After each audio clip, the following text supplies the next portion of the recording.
chance of continuing, because if TSM wins twice with exactly the same thing, I mean, just do Corki. The Corki was great last time, TSM. There you go. Okay, Salty Runback, 20 out of 20 picks and bans. Oh my God. In the exact same order. The hovers were different. Yeah. That's it. So there's been a couple times I remember 100% what this is, and what Salty Runback means is you lose and you're saying, okay, it had nothing to do with any external like pick and ban factors. We just lost because we played bad, but we are sure that our draft was better.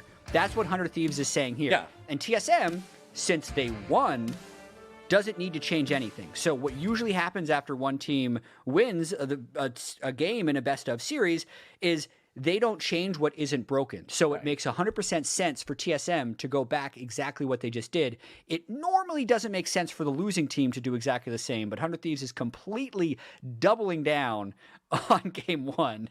And we are actually into game two, even if it looks like that was just a replay of game one champ select. All right, ladies and gentlemen, we are onto the Rift. I promise you, this is a new game of League of Legends. Looking at the summoner spells and runes, everything appears to also be the same. So it's all par for the course. We've been here before. Wouldn't that be something? They're like, oh yeah, the issue was we had Phase Rush Orianna when we should have brought Airy Orianna, so yeah. What if it's not even that? What if it's something even more minor, like, oh yeah, not Kabe, because he was on the winning team. Cody had 2 adaptive force instead of adaptive force plus attack speed. That's the change. Minor rune stat change. Okay.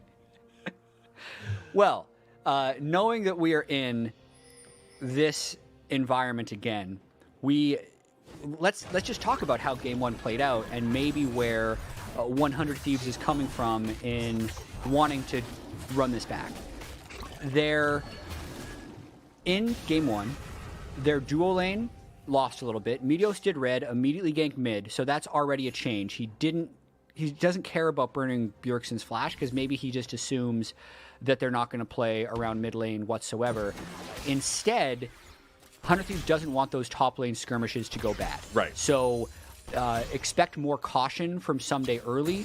Maybe expect even more scaling from 100 Thieves, because there were moments in that last game where some of the team fights felt close, despite 100 Thieves being down 6,000 or 7,000 gold. So if I had to guess, 100 Thieves is thinking, okay, we can try a few early ganks on Broken Blade to get Someday going early, knowing that Dardoch likely isn't up here right now.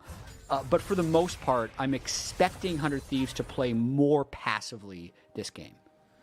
Meteos on the enemy Krugs. Broken Blade walking up to the brush to face check this one, but Meteos gets the better of him here in the trade early on. Broken Blade is going to be fighting this one. The Q3 hits. Broken Blade looks for more auto attacks. Okay. Will not flash to follow Meteos, but that's a summoner spell blown there by the jungler of 100 Thieves. Yeah, a little touch and go for Meteos there. I think largely he was okay chunking out Broken Blade because that's going to burn his teleport early.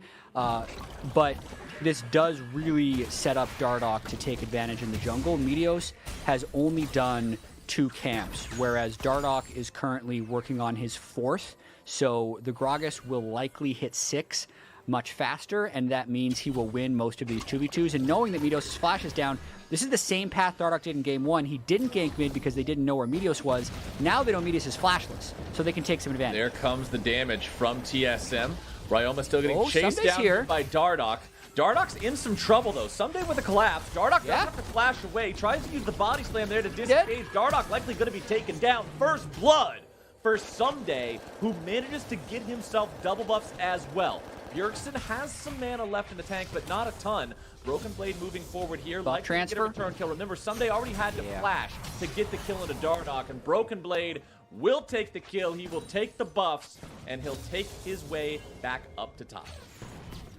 Whenever that happens in my solo queue games, I say buff transfer complete. The classic. Because really, what just happened is you died, but your buffs ended up going to your own top laner. So now you can say Broken Blade is beneficial. Watching this one more time, not a bad play by Dardoch to gank, but you did see the teleport advantage come into play. As they commit, Someday knows he has TP advantage. He actually doesn't do it on a recall. He does it straight from lane, so he's not 100% full on health and mana, but you know he's able to close this down. He really wanted to be able to auto this, but he flashes for it. So there's a chance he might have been able to get in range, but didn't want to take any extra damage from Bjergsen. But now, since he did flash, it makes it much easier for Broken Blade to chase him down safely and pick up the double buffs for himself.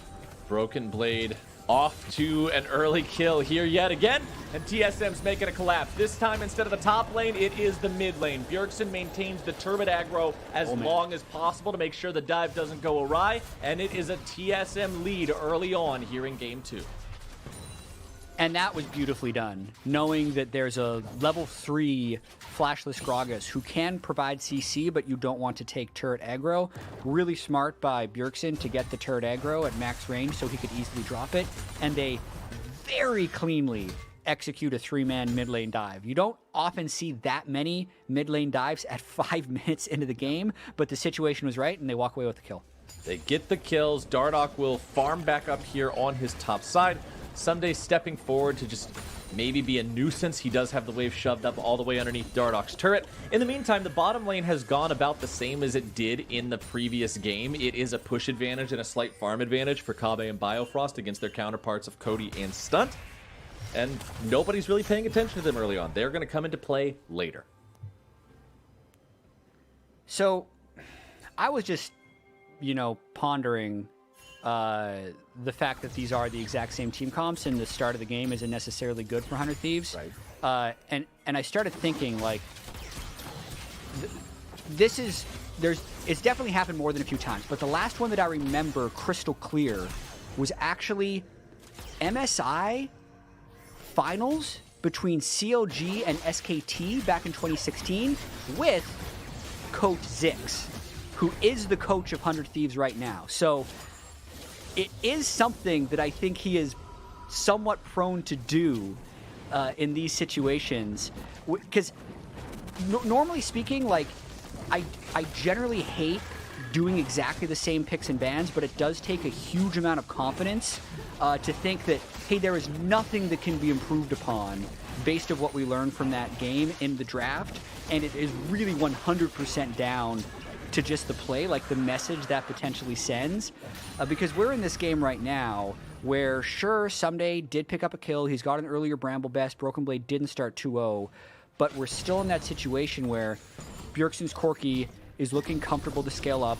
Ryoma's Orianna looks vulnerable, and bot pressure turned into a Drake. So it's still looking like right now TSM has an advantage. We're going to have to see how it plays out, but I just had to bring up that memory of the last identical pick ban after game 1 loss that I remember was the same coach that we're seeing here in this game. When it's the same coach, I mean, the mind is still working, right? The gears are turning. He's thinking that he's got the strategy down, and it just needs to be executed properly. One thing I do want to point out, a difference between the first 2 games here, there was no Cloud Drake taken in game number 1. It was Infernal and Ocean were the first 2 into a Mountain Soul. Cloud Drake is the first Drake here this time around. TSM will pick that one up, so that's reduced ultimate cooldowns. I did not see which Drake is going to be spawning next, but... Yeah, Mountain is next. Okay, so no Mountain that means Soul. We're going to get either an Ocean or an Infernal Soul. Okay, so we'll only get the one Mountain, which will just be a small buff. It won't really matter that much. Soul will be very different. The thing is, though, that could be, better or worse, depending on who's in control of it, because the Ocean Soul is widely regarded as the strongest one. Infernal Soul also very potent on teams that have a lot of poke capability, like what Bjergsen and Kobbe are able to do with the rockets and the piercing arrows. So that'll be something interesting to keep our eyes on as well as this moves forward. Yeah, and with Rift Herald going down, it does bring up a fairly pivotal moment in the game for 100 Thieves. So they gave up the Drake. You could see Cody Sun burned his ultimate just so they wouldn't lose too much wave pressure bottom as they're getting just perpetually pushed in. If Meteos can get off a successful gank and drop a Rift Herald that can actually kill a turret, I think that's the early game gold injection that Hunter Thieves is going to be looking for. If he instead just goes into a lane, drops it, and gets the single 2-plate charge, I don't think that's going to be enough. So I think Hunter Thieves is really going to try hard to set up a gank in order to get the Herald down. Well, it is an improvement over game 1 for 100 Thieves to even have the Herald to begin with. Remember in game number 1, it was Dardoch who had the Herald summon it up here in the top side. Someday uses his ulti to try to stop the wave there in the top side, but it's going to be Dardoch moving towards him here with Bjergsen's help. The cast comes down and the kill is secured. Someday down for the second time this game as the TSM Goon Squad again collapses 3v1 in the top lane. Game plan remains largely the same for TSM. They're attacking Someday. 100 Thieves, though, knowing that a bunch was just burned, package, flash, ult from the Gragas, means they're pushing bottom. Since Ryoma is missing, this is as good as a successful gank, because all 100 Thieves needs is free time to take 2.5 of these plates down to then have the charge. But the minions are running out, they drop it a little early, and this actually doesn't look like it'll take the turret. 3 plates in total is what they get. I mean, it's not bad, but you said couple plates in a turret, very different thing.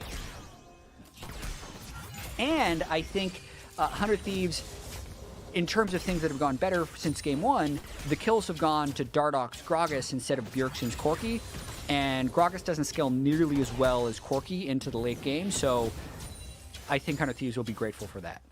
Meteos hanging around this mid lane, not going to find an opportunity to make a move onto Bjergsen there, who can honestly just continue farming up from range. Ryoma does have a CS lead over Bjergsen's Corki, so that is something 100 Thieves have going for him. You talked about 100 Thieves wanting to play this slow, wanting to scale up and get to the point where they can not be 7,000 gold behind when those Ornn items come online and that big team fight power is there. Well, things are going okay here right now. They're not even 1,000 gold down. They've got even farm in the bottom and top lanes, slight farm lead there in the mid lane. Things seem to be progressing at an okay pace for 100 Thieves.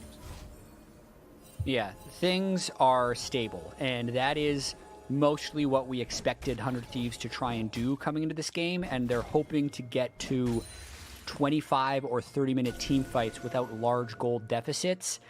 The risk here is this upcoming Drake. Whoever gets the right initiation could actually take a large reward afterwards, and I wonder if 100 Thieves is going to be looking to pound. Talking about the initiation, there you go. Biofrost face checking the Tri-Brush. Damage coming out onto both sides. Stasis from Dardoch going to keep him alive. Thick Skin goes out. Meteos down to 1 HP. Barely going to get himself away. Someday now tanking up there on the front line. Stunt is cut down. Broken Blade still looking to find even more. Cody Sun's got no mana, but Ryoma has come in and has a massive flank there with a Shockwave to kill too. Broken Blade underneath the turret trying to find the kill onto Cody. He'll likely be killed here, but will he get Cody on the way out? Get him! He will not. Ryoma, a killing spree, and 3 kills under his belt. Kaveh steps back up into the lane to finish Cody off, and it is an absolute bloodbath. 100 Thieves actually decides to go for that initiation, but the end result is largely positive, with Ryoma picking up 3 kills throughout the duration of that fight. So many really close calls at the start of that one. Meteos flashing out with sub 100 health, and Broken Blade, who if he would have flashed earlier, actually would have just killed Cody Sun, but because he saved his flash, hoping to kill him without, bought enough time for Ryoma to move down and eventually pick up the kill. Now with everyone respawning, since there were 3 down on both sides, they might just keep fighting. And let's not forget that Meteos walked away from that fight with what I'm pretty sure was single-digit HP. I'm really surprised he didn't die there and give an extra kill over to TSM. Bjergsen does need to collect this blue buff here to make sure that he's got mana if there is going to be a fight breaking out, but TSM seems to not be moving to this, at least immediately. Stunt, Cody, and Meteos all on the Drake. Ryoma here as well. TSM decide just to surrender this one. Last game did start off with 1 Drake for each side. This one will be the same. And here he comes. Jad, the Therapy Dragon, takes to the Rift. Everything turns all rainy and peaceful, and there's flowers everywhere. Lo-fi hip-hop beats to gank lanes and relax to. It is time for people to have a good time on Summoner's Rift. But of course, you're only going to be having a good time if you get to Soul, because if you're up against Ocean Soul, it makes team fights so hard. Yep, do your best not to tilt, Soul. This could also be first turret coming down for 100 Thieves. The last plate is going to fall in about 10 seconds. If they get it down beforehand, they'll get even more extra gold. You can see 237 per individual. So a big injection of gold. And Captain Flowers, the salty run back, it's working. Is way less salty right now. This is the intelligent run back. This is the logical run back so far by 100 Thieves. Like, thinking about how close some of those fights were in game 1, sure, they've attacked some days. Some days kept his CS up, and the big difference is that Ryoma's picked up those 3 kills and can move towards a powerful point, and we don't see Bjergsen sitting on a 4-kill Corki at this exact moment. So, 100 Thieves with 1 Drake in tow, basically even gold, and a fed mid laner, might actually be feeling pretty good right about now. All right, 100 Thieves. This is your chance to show that Zix was right.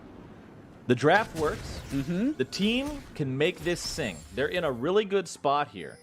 Dead even gold. 15 minutes into the game. Broken Blade coming in from the flank.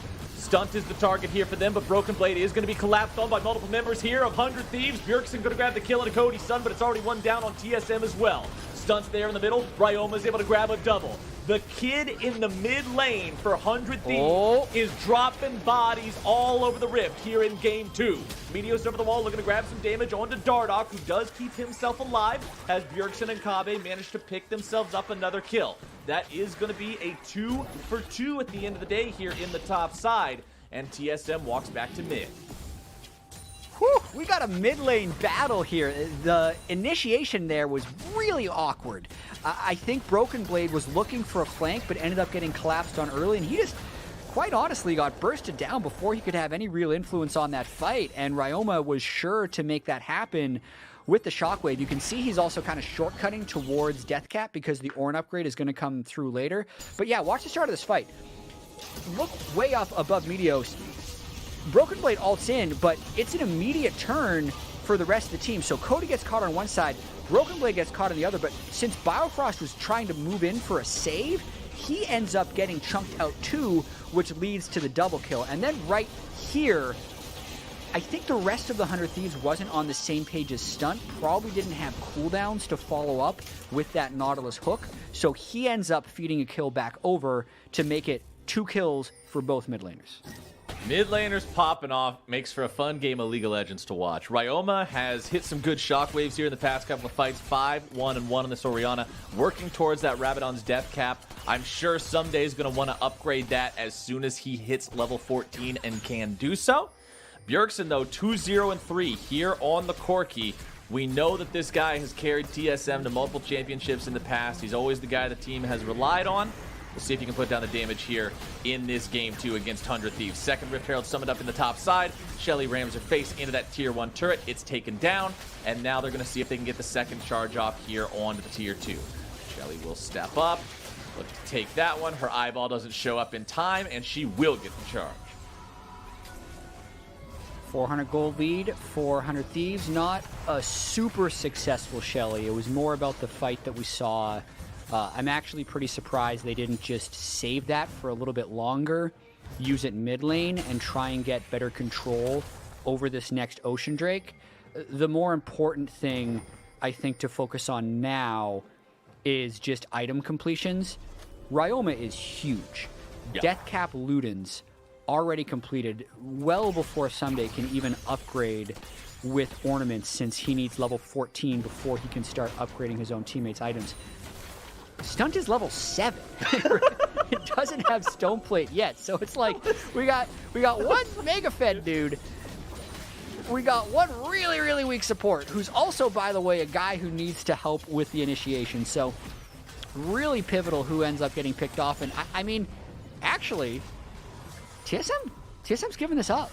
They're saying Ryoma's too big of a power spike. We'll take the gold onto Bjergsen. They did this in game 1 as well. When TSM actually had, I think it was 1 or 2 Drakes. It was 1. And it was the first Drake over to 100 Thieves. Yes. But this time, I think it's a little bit more questionable, but I think it does speak to that TSM might not think they can win team fights right now. And they want to get 2 items on Bjergsen as well before they opt in for these fights. Because, yeah, at this point, one Ryoma Shockwave would have just slingshot 100 Thieves ahead. Here, they're just trading an Ocean Drake for some more gold on Bjergsen. And I like that trade, because unless you're going for a we need to rush 4 Drakes for the soul at 24 minutes win condition, the first 2 don't matter, really. The individual Drake buffs are pretty small. They're not going to put any sort of immediate pressure on you. If you're TSM, you're okay with giving that up. Now, after those 2 are gone, 3 and 4, they're a lot more important. So I don't expect to see TSM give these away for free like that moving forward. However, I don't expect TSM to probably be in the same situation like what you're describing right now, where Ryoma is the guy on the map that matters more than any of the other 9 players. Yeah, absolutely. And there's no rush for 100 Thieves. And there's definitely been a few fights where they saw the right opportunity to engage. By no means should they not engage fights, but they should know they don't need to. So, like, right now, good time to run away. TSM's burning ults, and that just whoa, stun. Good thing that didn't land. The rest of 100 Thieves know that, like, they're in an okay position now. When Ornn hits 14 and 15, they can start upgrading yet more items. Sure, if they see the right initiation, they'll go for it. That is a shockwave on to 3. Bjergsen thrown up here into the air. Meteos looking to find some damage. 2 members of TSM going to be stuck in the Cataclysm. Kave has to flash away. Horn coming in. Sound the horn! Shut down onto Kave. Another one in the pocket of Ryoma, and 100 Thieves win the fight. How rich is he now? I mean, not only 6 kills, but as you mentioned, that was bounty gold down from Kave, and that's the window that they saw. Like, if TSM is gonna use that many ultimates to fail a pick in the river and then have the gall to stand up to that mid lane turret, yeah, you fight back. And that's exactly what 100 Thieves did. I think TSM's lucky to not suffer more deaths after that one. Yeah, 100 Thieves really biting back here in this second game.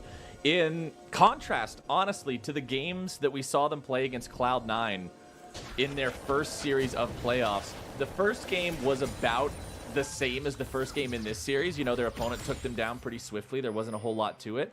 But then in the second game of that series, Cloud9 beat them even faster. They beat them at 22 minutes or something. And so that's one of my concerns that I had heading into the second game of this series was, is it just going to be Cloud9 2, Electric Boogaloo, and we see TSM just steamroll them in the second game? And the answer is no. This is looking a lot more like 100 Thieves in the third game against Cloud9, where they just play better, they play as a team, they manage to do what their comp was drafted for, and they have this game so damn close right now, still having that lead, and lead thy name is Ryoma. And that's what makes this just extra fascinating. It's so incredibly rare that you go back with exactly the same team comp. He was on Ward. Biofrost gets away, though. He will not be picked off here today. I do want to point out that Biofrost here for the second game in a row did go Knight's Vow over Gargoyle Stoneplate as well. Yep, so he's more vulnerable to burst compared to the standard Gargoyle Stoneplate that you see from most supports. And I'm just trying to think, Captain Flowers, like, what happens if 100 Thieves actually wins this game with 100% the same draft that they lost? Game 3, we have a tiebreaker between these comps. Well, yeah, you're only once you do the exact same comp twice. By the way, secret rule: you can only play the same chance for the rest of the series.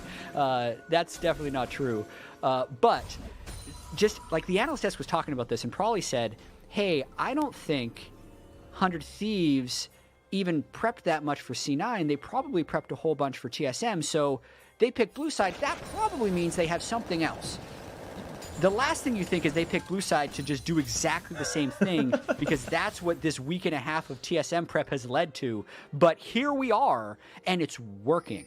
So Ocean Drake in 20 seconds. That's a 6-kill Orianna.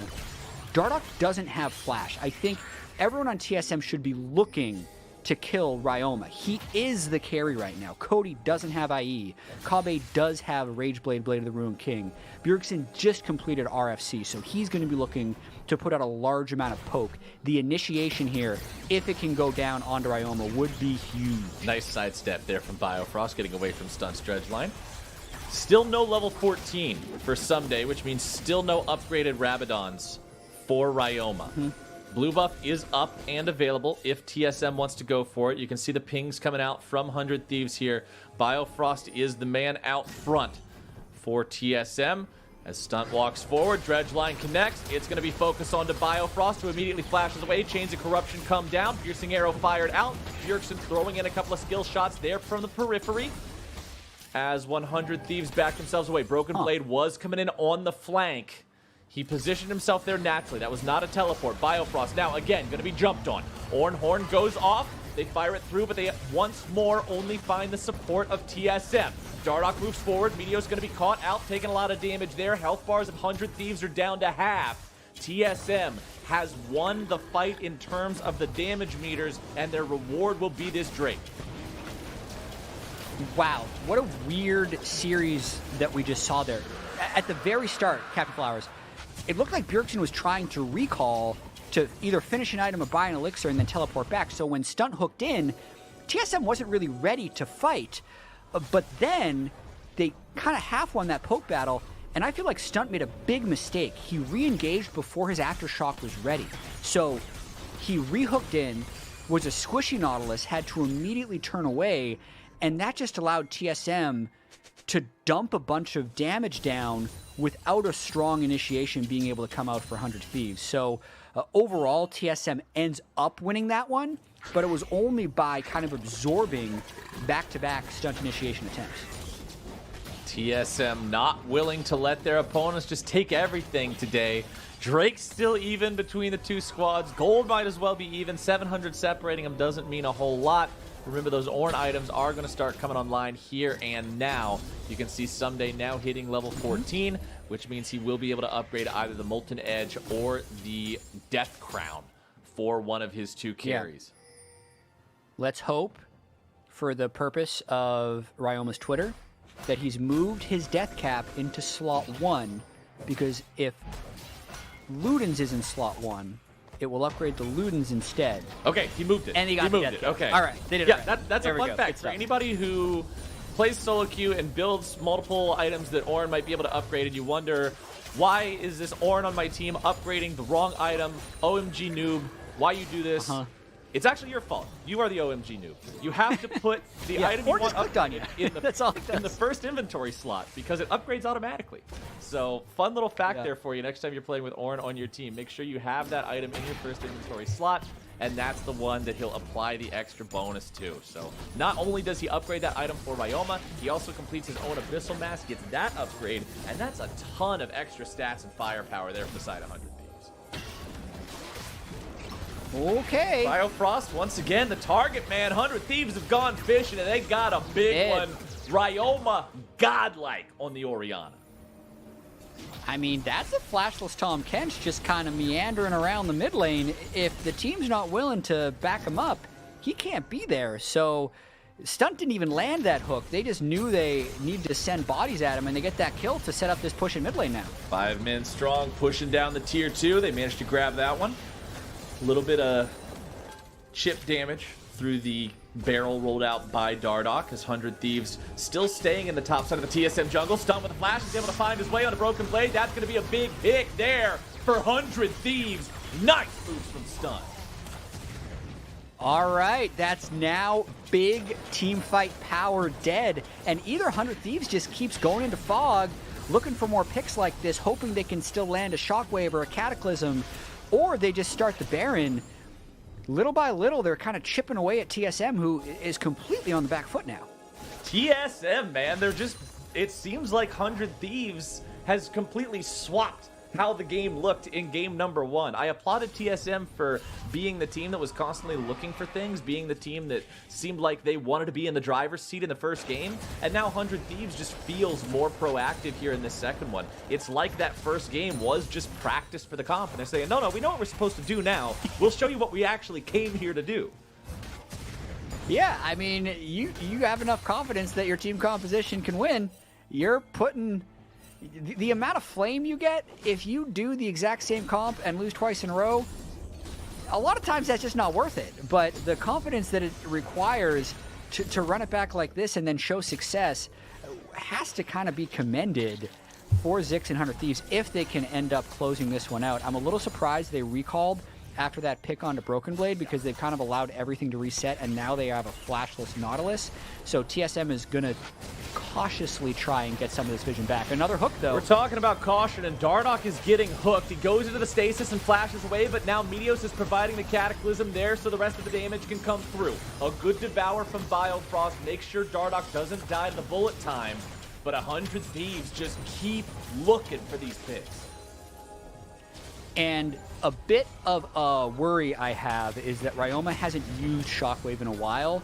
I feel like he's being too precious with it. Knowing how fed he is, knowing how much of the team's gold he has, it's like he needs to land this perfect Shockwave, but really he can just use it for damage because anyone he hits will die.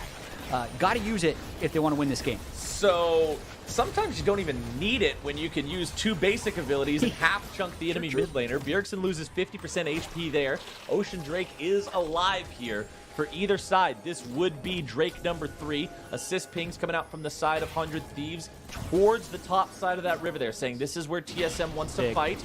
Broken Blade could go in over the wall if TSM decides to fight for it. Drake down to 2,000 HP. Dardoch looking to potentially contest. He's going to be locked down. Biofrost with the Devour, keeping him safe. Stunt now going to be jumped on by Broken Blade as Biofrost uses the thick skin to stay alive. Drake is secured by Meteos and the rest of 100 Thieves. Broken Blade's in the stasis, and now he's taken down. 100 Thieves on the chase, looking to find even more. Someday going forward, he's got the Unstoppable. He's looking to continue this chase. Meteos now with the ball, ready to go in even further forward. Here he goes over the wall. There's your flash. There's your combo. There's your combo. There's 100 Thieves. Ryoma with a double kill, and that is 3 dead for TSM. 100 Thieves are pulling it off, Jack, and they're on to Baron.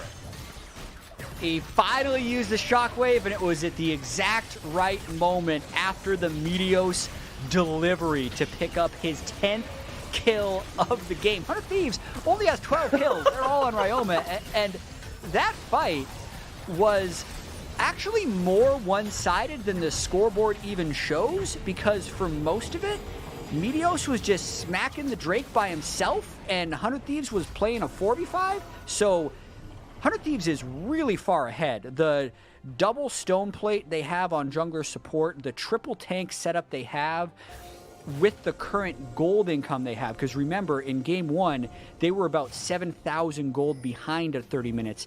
Now they are 4,000 gold ahead, so about an 11,000 gold swing when compared to the first 30 minutes of gameplay.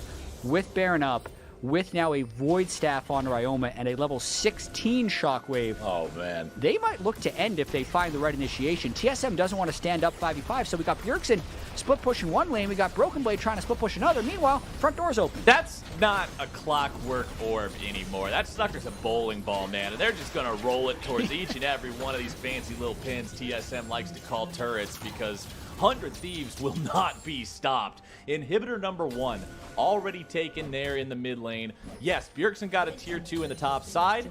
That is the best TSM thought they could get in that situation. But the 100 Thieves War Machine will not stop pressing forward just because they lost.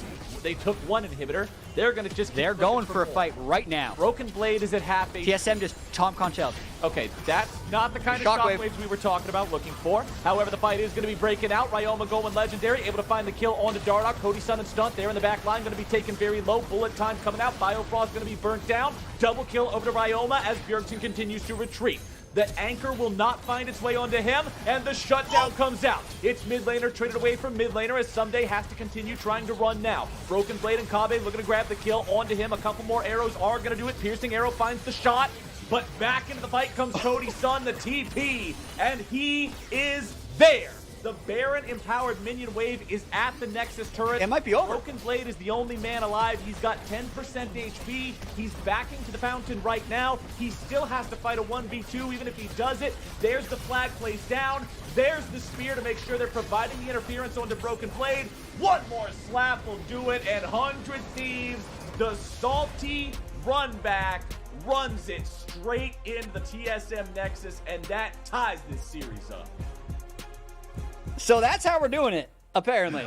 We're just going right back into the next game, and we're making it count. That is basically unheard of in professional League of Legends, to lose a game so soundly, pick exactly the same thing in game 2, and then turn the table. So we know about how boom you be if you lose 2 games in a row in the same draft. Let's transfer the boom at this point. Think about TSM now. They're saying, what? Like, did that just happen? Like, what do they need to change at this point? Because the core of what 100 Thieves was trying to do, slow the game down, control it in space, find these corridors where Shockwave and Ornalt can be the most successful along with MF Alt, and they did it now in game 2. So suddenly, they've pushed the onus onto TSM to adapt. TSM will have side selection in game 3 because losers get side select. If they take red side, I don't know what'll happen. I think TSM will take blue. I think we're getting something different in game 3, but now we have an exciting series. You said it best. 100 Thieves, they brought the boom to TSM. And now on the other side of that second game, Dash and the analysts are going to return to break down the expert draft.